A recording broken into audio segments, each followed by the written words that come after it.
মুখ কুনোই দিয়ে লিখে এসএসসি পরীক্ষায় সব বিষয়ে A+ পেয়ে নজির গড়েছেন লিতুনজিরা। যশোরের মনিরামপুরের মেয়ে লিতুন জন্মেছেন হাত পা ছাড়াই, কিন্তু সেই সীমাবদ্ধতাকে শক্তিতে রূপ দিয়ে জিপিএ পাস পেয়ে তাক লাগিয়ে দিয়েছেন সবাইকে। তার বাবা মা বলছেন অনেক কষ্টে মেয়েকে বড় করেছেন, আজ সেই মেয়েই হয়ে উঠেছে তাদের গর্ব। শুধু পরীক্ষায় নয়, গান, কবিতা, রচনা প্রতিযোগিতাতেও লিতুন পেয়েছেন অসংখ্য পুরস্কার। এই অসাধারণ মেয়েটি এখন গোটা দেশের জন্য এক অনুপ্রেরণার নাম। দেশ গড়তে জুলাই পদযাত্রা, এই স্লোগান নিয়ে আজ যশোরে আসছেন জাতীয় নাগরিক পার্টির শীর্ষ নেতৃবৃন্দ। দলের আহ্বায়ক নাহিদ ইসলাম, সদস্য সচিব আক্তার হোসেন সহ কেন্দ্রীয় নেতারা অংশ নেবেন 2 দিনের কর্মসূচিতে। আজ সন্ধ্যায় বাঘারপাড়া থেকে শুরু হয়েছে পথসভা ও পদযাত্রা। শহরের নিউ মার্কেট, দরটানা ও মনিহার এলাকায় হবে সমাবেশ। আগামীকাল জুমার নামাজ শেষে শহীদ পরিবারের সঙ্গে সাক্ষাৎ ও ঈদগাহ মোড়ে হবে কেন্দ্রীয় সমাবেশ। যশোরে এবারই প্রথম অনুষ্ঠিত হচ্ছে এনসিপির কেন্দ্রীয় নেতৃবৃন্দর অংশগ্রহণে এ ধরনের সমাবেশ। বিএনপির খুলনা বিভাগীয় সাংগঠনিক সম্পাদক অনিন্দু ইসলাম অমিত বলেছেন, তারেক রহমান বাংলাদেশের মানুষকে এক সুতোয় গাঁথতে সক্ষম হয়েছেন বলেই শেখ হাসিনাকে দেশ ছাড়তে হয়েছিল। বৃহস্পতিবার যশোর শিল্পকলা একাডেমিতে সদস্য নবায়ন অনুষ্ঠানে অমিত আরও বলেন, শেখ হাসিনার পতনের একমাত্র উপায় ছিল গণ অভ্যুত্থান, আর সেটাই ঘটেছে জুলাই আগস্টে। তিনি বলেন, এখনও লক্ষ্য পূরণ হয়নি। গণতন্ত্র ফিরিয়ে আনতে হলে গ্রহণযোগ্য নির্বাচনের প্রয়োজন, যেখানে তারেক রহমানকেই নেতৃত্ব দিতে হবে। অনুষ্ঠানে উপস্থিত ছিলেন বিএনপির ভাইস চেয়ারম্যান অধ্যাপক নার্গিস বেগম সহ জেলা ও উপজেলা নেতারা।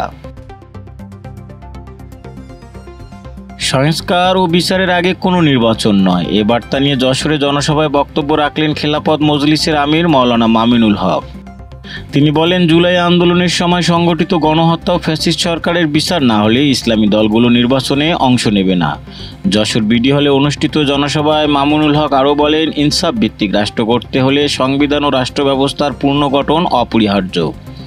সভায় সভাপতিত্ব করেন হেফাজতে ইসলামের মাওলানা আব্দুল মান্নান। নেতারা বলেন, আওয়ামী লীগকে পুনর্বাসনের চক্রান্ত চলছে, জুলাই আন্দোলনকে ব্যর্থ করতে অপপ্রচারও শুরু হয়েছে।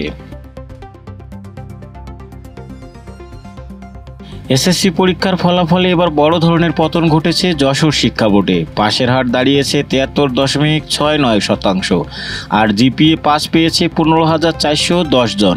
গত বছরের তুলনায় পাস কমেছে প্রায় 19% এবং জিপিএ পাস কমেছে 5,000-এরও বেশি।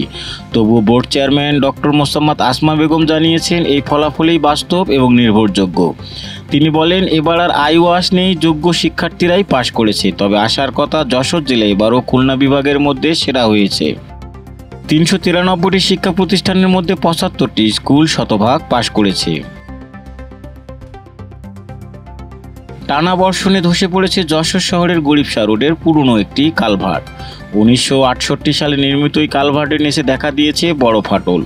পৌরসভা ঝুঁকি এড়াতে রাস্তা বন্ধ করে দিলে শহরের বিভিন্ন মোড়ে তৈরি হয় তীব্র যানজট। Chuadanga bus stand, Paris road, জসকোট সহ গুরুত্বপূর্ণ এলাকাগুলোতে গাড়ির দীর্ঘ সারি। বিশেষ করে রাজনৈতিক কর্মসূচি থাকায় যানজট আরও বেড়েছে। তবে কালভার্টটি ভেঙে যাওয়ায় এখনই স্থায়ী সমাধান সম্ভব নয় বলে জানাচ্ছেন প্রকৌশলীরা। যশোর জেলা গোয়েন্দা পুলিশের অভিযানে আন্তঃবিভাগীয় মোটরসাইকেল চোর চক্রের 6 সদস্য আটক হয়েছে।